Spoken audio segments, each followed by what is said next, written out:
अस्सलामुअलैकुम नाजरीन, आप देख रहे हैं तस्नीम टीवी और मैं हूं आपके साथ जावेद खान। चलिए रुक करते हैं इस वक्त की बड़ी खबर की ओर। रीट के उर्दू उम्मीदवारों की 1000 सीटों में इजाफे के मुतालबे को लेकर आज directorate of education department Bikaner के सामने काली पट्टी बांधकर एहतजाज किया जा रहा है। रीट के उम्मीदवारों का गुज़िश्ता 4 दिनों से गैर मुअय्यना मुद्दत का धरना जारी है। राजस्थान हुकूमत की जानिब से 2021 में बजट के ऐलान में रीट के 2021 की भर्ती में उर्दू की आसामियों का ऐलान किया गया था, लेकिन रीट की भर्ती में उर्दू की आसामियों को कम करके सिर्फ 309 सीटों तक महदूद कर दिया गया है, जिसकी वजह से पूरी अक़लियत बिरादरी में गम व गुस्सा साफ तौर पर दिख रहा है।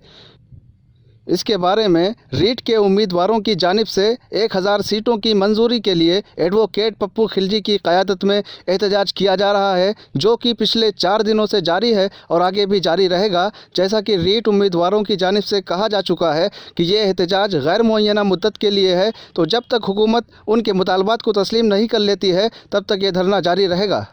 नाज़रीन को हम बताना चाहेंगे कि जो ये एहतजाज चल रहा है रीट के उम्मीदवार के ज़रिए से, इससे पहले भी रीट के उम्मीदवारों ने कई एहतजाज दर्ज करवा चुके हैं। अपनी मुख्तलिफ़ किस्म की मांगों को लेकर, डिमांड को लेकर धरने प्रदर्शन करते रहे हैं और कहीं ना कहीं इनके साथ बहुत ही ज़्यादा नाइंसाफ़ी हो रही है। जाहिर है कि सीटों को कम कर दिया गया है। ख़ासकर उर्दू सीट को लेकर हम बात करें तो उर्दू सीट 1000 होनी चाहिए थी, उर्दू की सीटों को 300 के करीब छोड़ दिया गया है। इसलिए ये मुसलसल एहतजाज दर्ज करवा रहे हैं। इनको हुकूमत से इनकी मांग यही है कि हुकूमत इनकी बात को सुने, इनकी जो मसाइल हैं उनको दूर करने की कोशिश करे।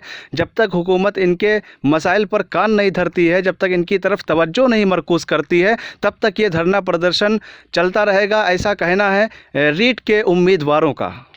तो फिलहाल इस बड़ी खबर में सिर्फ इतना ही। दूसरी बड़ी खबरों के लिए आप देखते रहिए तस्नीम टीवी और मुझे दीजिए इजाज़त। तब तक के लिए अल्लाह हाफिज़।